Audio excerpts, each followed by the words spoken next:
Hey everyone. अगर मैं आपसे पूछूं कि हार्ट अटैक अचानक होता है या उसके पीछे कोई प्रोसेस चल रही होती है, तो बहुत से लोग कहेंगे कि हार्ट अटैक एकदम से आ जाता है। लेकिन सच यह है कि ज़्यादातर केसेस में हार्ट अटैक के पीछे सालों तक चलने वाली एक डिसीज़ होती है, जिसे कोरोनरी आर्टरी डिसीज़ या CAD कहते हैं। ये दुनिया भर में डेथ का सबसे बड़ा रीजन माना जाता है। इंडिया में भी हर साल लाखों लोग इस डिसीज से अफेक्टेड होते हैं। Welcome back to my YouTube channel Neelu nursing. आज की इस वीडियो में हम डिटेल में कोरोनरी आर्टरी डिसीज को समझेंगे और वीडियो को एंड तक जरूर देखिए, क्योंकि इसके एंड तक आप CAD को बिल्कुल आसान लैंग्वेज में समझ जाएंगे। What is coronary artery disease? सबसे पहले यह समझते हैं कि कोरोनरी आर्टरीज क्या होती है। हमारा हार्ट एक मस्कुलर ऑर्गन है जो कंटिन्यूअसली ब्लड पंप करता रहता है, लेकिन हार्ट मसल्स को भी ऑक्सीजन और न्यूट्रिएंट्स की जरूरत होती है। ये ऑक्सीजन रिच ब्लड हार्ट तक कोरोनरी आर्टरीज पहुंचाती है। अगर किसी वजह से इन आर्टरीज के अंदर कोलेस्ट्रॉल, फैट और इन्फ्लामेटरी सेल्स जमा होने लगे और आर्टरीज धीरे धीरे नैरो हो जाए, तो हार्ट मसल्स को ब्लड सप्लाई कम मिलने लगती है। इसी कंडीशन को कोरोनरी आर्टरी डिसीज या कोरोनरी हार्ट डिसीज भी कहते हैं। कोरोनरी आर्टरीज में ब्लॉकेज या नैरोइंग होने की वजह से हार्ट मसल तक ऑक्सीजन रिच ब्लड कम पहुंचना ही कोरोनरी आर्टरी डिसीज होता है। जब हार्ट तक कम ब्लड फ्लो होता है, तो इससे चेस्ट पेन या शॉर्टनेस ऑफ ब्रीथ हो सकता है और आगे चलकर हार्ट अटैक भी आ सकता है।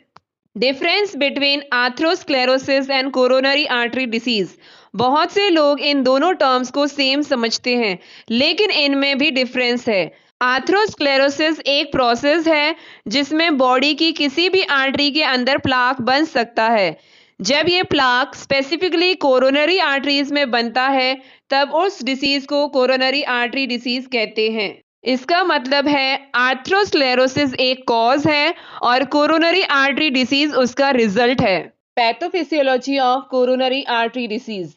अब समझते हैं कि कोरोनरी आर्टरी डिसीज यानी कि CAD कैसे डेवलप होती है।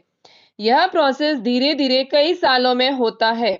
इसको स्टेप्स में समझते हैं। First step, endothelial injury. Smoking, high blood pressure, diabetes और हाई LDL कोलेस्ट्रॉल आर्टरी की इनर लाइनिंग, जिसे एंडोथेलियम कहते हैं, उसको डैमेज कर देता है। In the step 2, LDL cholesterol entry. Damage होने के बाद LDL यानी कि बैड कोलेस्ट्रॉल आर्टरी की वॉल के अंदर एंटर कर जाता है। In the third step, oxidation of LDL। Artery के अंदर LDL ऑक्सीडाइज हो जाता है और बॉडी के लिए हार्मफुल बन जाता है। In the next step, inflammatory response. Immune cells, especially monocytes, damaged area पर आकर मैक्रोफेजेस में कन्वर्ट हो जाते हैं।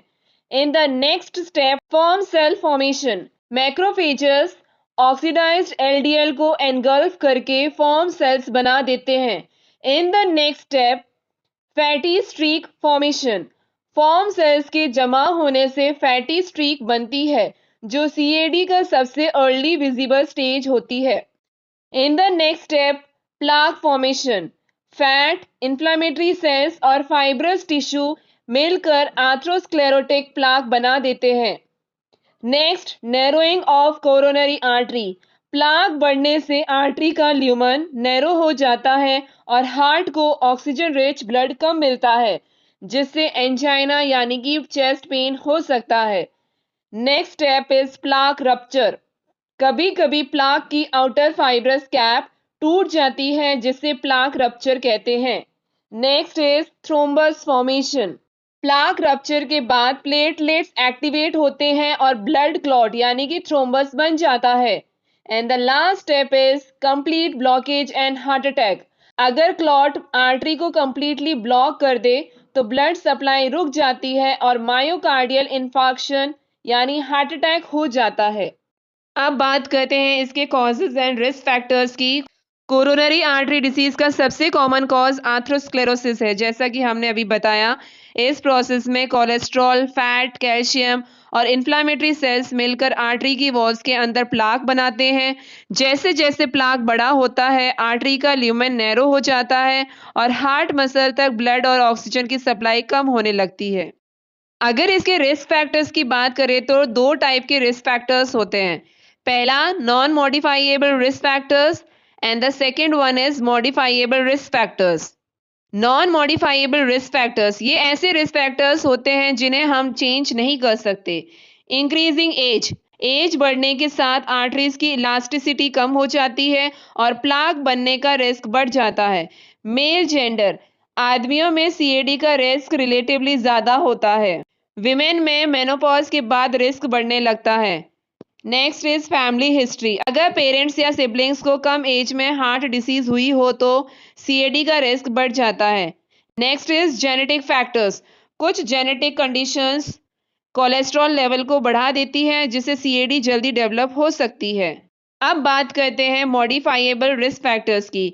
ये फैक्टर्स लाइफस्टाइल चेंज करके कंट्रोल किए जा सकते हैं, जैसे कि smoking, high blood pressure, diabetes, high cholesterol, obesity, physical inactivity, unhealthy diet, excess alcohol, stress and poor sleep. इन रिस्क फैक्टर्स को कंट्रोल करके कोरोनरी आर्टरी डिसीज और हार्ट अटैक का रिस्क काफ़ी हद तक कम किया जा सकता है। Let's talk about symptoms. शुरुआती स्टेजेस में सीएडी के पेशेंट्स को अक्सर कोई सिम्टम्स नहीं होता है, लेकिन जैसे जैसे ब्लॉकेज बढ़ता है, हार्ट मसल को ऑक्सीजन की कमी होने लगती है और सिम्टम्स दिखाई देने लगते हैं। सबसे कॉमन सिम्टम है एंजाइना यानी कि चेस्ट पेन। ये पेन चेस्ट के बीच में प्रेशर, हैवीनेस, स्क्वीजिंग या बर्निंग सेंसेशन की तरह फील हो सकता है। ये एक्सरसाइज, स्ट्रेस या इमोशनल एक्साइटमेंट के टाइम बढ़ सकता है और रेस्ट करने से कम हो सकता है।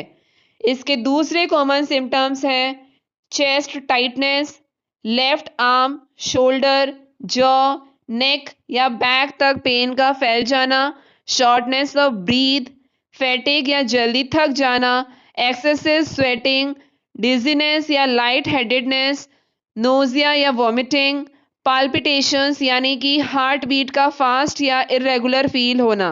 डायबिटीज के पेशेंट्स में कभी कभी साइलेंट अस्केमिया होती है, जिसमें सीवियर ब्लॉकेज होने के बाद भी चेस्ट पेन नहीं होता, इसलिए रेगुलर हेल्थ चेकअप्स भी बहुत ज़रूरी होता है। अनट्रीटेड कोरोनरी आर्टरी डिसीज से सीरियस और लाइफ थ्रेटनिंग कॉम्प्लिकेशंस हो सकती हैं, जैसे कि stable angina, unstable angina, acute coronary syndrome, myocardial infarction, arrhythmias, heart failure, cardiogenic shock and sudden cardiac death. Diagnosis of coronary artery disease. अगर doctor को coronary artery disease का doubt होता है तो सबसे पहले पेशेंट के सिम्टम्स, मेडिकल हिस्ट्री और रिस्क फैक्टर्स के बारे में पूछा जाता है। इसके बाद कुछ इंपॉर्टेंट इन्वेस्टिगेशंस भी की जाती है, जैसे ईसीजी यानी कि इलेक्ट्रोकार्डियोग्राम। यह हार्ट की इलेक्ट्रिकल एक्टिविटी को रिकॉर्ड करता है और हार्ट अटैक या एबनॉर्मल रिदम का पता लगाता है। इकोकार्डियोग्राफी, ये अल्ट्रासाउंड टेस्ट है जो हार्ट की पंपिंग फंक्शन, हार्ट वॉल्व्स और वाल्व मूवमेंट को एसेस करता है। कार्डियक बायोमार्कर्स, अगर हार्ट अटैक का सस्पेक्ट हो तो ब्लड टेस्ट में ट्रोपोनिन और दूसरे कार्डियक एंजाइम्स चेक किए जाते हैं। लिपिड प्रोफाइल, इस टेस्ट से टोटल कोलेस्ट्रॉल, एलडीएल, एचडीएल और ट्राइग्लिसराइड्स का लेवल पता चलता है। ब्लड शुगर टेस्ट, डायबिटीज भी सीएडी का मेजर रिस्क फैक्टर है, इसलिए ब्लड शुगर टेस्ट करना भी ज़रूरी होता है। स्ट्रेस टेस्ट, जो ट्रेडमिल टेस्ट होता है, पेशेंट को एक्सरसाइज करवाते हुए ईसीजी मॉनिटर किया जाता है ताकि एक्सरसाइज के दौरान ब्लड सप्लाई की कमी का पता चल सके। सीटी कोरोनरी एंजियोग्राफी, ये सीटी स्कैन की हेल्प से कोरोनरी आर्टरीज में ब्लॉकेज को डिटेक्ट करता है। And the last test is coronary angiography. ये सीएडी डायग्नोज करने का गोल्ड स्टैंडर्ड टेस्ट माना जाता है। इसमें कॉन्ट्रास्ट डाई इंजेक्ट करके आर्टरीज की एग्जैक्ट ब्लॉकेज और सीवियरिटी देखी जाती है। कोरोनरी आर्टरी डिसीज का ट्रीटमेंट पेशेंट्स के सिम्टम्स, ब्लॉकेज की सीवियरिटी एंड ओवरऑल हेल्थ पर डिपेंड करता है। ट्रीटमेंट का मेन गोल है ब्लड सप्लाई इंप्रूव करना, सिम्टम्स कम करना और फ्यूचर हार्ट अटैक को प्रिवेंट करना। ट्रीटमेंट में सबसे पहले है लाइफस्टाइल मॉडिफिकेशन। हर पेशेंट के लिए लाइफस्टाइल चेंज सबसे इंपॉर्टेंट ट्रीटमेंट होता है। स्मोकिंग कंप्लीटली बंद करें, हेल्दी डाइट को फॉलो करें, डेली 30 से 45 मिनट्स एक्सरसाइज करें, हेल्दी वेट मेंटेन करें, स्ट्रेस को कम करें, ब्लड प्रेशर या डायबिटीज़ को कंट्रोल रखें, रोज 7 से 8 घंटे की अच्छी नींद लें। Next is medications. Doctor patient की कंडीशन के हिसाब से मेडिसिन प्रिस्क्राइब करते हैं, जैसे कि anti platelets drugs blood clot बनने से बचाती है, स्टैटिन्स एलडीएल कोलेस्ट्रॉल कम करती है और प्लाक को स्टेबल बनाती है, बीटा ब्लॉकर्स हार्ट रेट और ब्लड प्रेशर कम करके हार्ट का वर्कलोड कम करते हैं, एसीई इनहिबिटर्स या एआरबीएस ब्लड प्रेशर कंट्रोल करते हैं और हार्ट को प्रोटेक्ट करते हैं, नाइट्रेट्स कोरोनरी आर्टरीज को डायलेट करके चेस्ट पेन से रिलीफ देते हैं, calcium channel blockers blood vessels को रिलैक्स करते हैं और ब्लड फ्लो इंप्रूव करते हैं। ध्यान रखिए, इन मेडिसिन को हमेशा डॉक्टर की एडवाइस के अकॉर्डिंग ही लेना चाहिए। खुद से मेडिसिन स्टार्ट या स्टॉप नहीं करनी चाहिए। And the last one is procedures. अगर ब्लॉकेज बहुत ज़्यादा हो या मेडिसिन से कंट्रोल ना हो तो प्रोसीजर्स की ज़रूरत पड़ सकती है, जिसमें सबसे पहले है एंजियोप्लास्टी। इस प्रोसीजर में एक बलून कैथेटर की हेल्प से ब्लॉक्ड आर्टरी को खोला जाता है और फिर स्टेंट लगाया जाता है ताकि आर्टरी दोबारा नैरो ना हो। नेक्स्ट प्रोसीजर है CABG surgery, coronary artery bypass grafting. जब मल्टीपल कोरोनरी आर्टरीज ब्लॉक हो जाती है या ब्लॉकेज बहुत सीवियर होती है तब बाईपास सर्जरी की जाती है। इस सर्जरी में बॉडी की किसी दूसरी ब्लड वेसल का यूज करके ब्लॉक्ड आर्टरी के अराउंड एक नया ब्लड फ्लो का रूट बनाया जाता है। सीएडी को काफ़ी हद तक प्रिवेंट किया जा सकता है। स्मोकिंग अवॉइड करें, हेल्दी डाइट फॉलो करें, डेली एक्सरसाइज करें, वेट मेंटेन रखें, बीपी और डायबिटीज़ कंट्रोल करें, कोलेस्ट्रॉल रेगुलरली चेक करवाएं, स्ट्रेस को कम करें, प्रॉपर स्लीप लें, रेगुलर हेल्थ चेकअप्स करवाते रहें। यहाँ पे कुछ हेल्दी डाइट ऑप्शंस हैं जो आप अपनी डेली रूटीन डाइट में ले सकते हैं और यहाँ कुछ अनहेल्दी ऑप्शंस भी हैं जो आपको अवॉइड करने चाहिए। Let's conclude the topic. तो आज हमने इस वीडियो में डिटेल में समझा कि कोरोनरी आर्टरी डिसीज एग्जैक्टली क्या होती है और कैसे डेवलप होती है। याद रखिए, कोरोनरी आर्टरी डिसीज एक दिन में डेवलप नहीं होती, यह सालों तक धीरे धीरे बढ़ने वाली डिसीज है। अगर हम अपनी लाइफस्टाइल को हेल्दी रखें और रिस्क फैक्टर्स को कंट्रोल करें तो हार्ट अटैक जैसे सीरियस कॉम्प्लिकेशंस से काफ़ी हद तक बचा जा सकता है। अगर आपको ये वीडियो इन्फॉर्मेटिव लगी हो तो वीडियो को लाइक करें, अपने फ्रेंड्स और फैमिली के साथ शेयर करें और हेल्थ और नर्सिंग से जुड़ी डिटेल्ड वीडियो के लिए हमारे चैनल को सब्सक्राइब ज़रूर करें। Thank you for watching.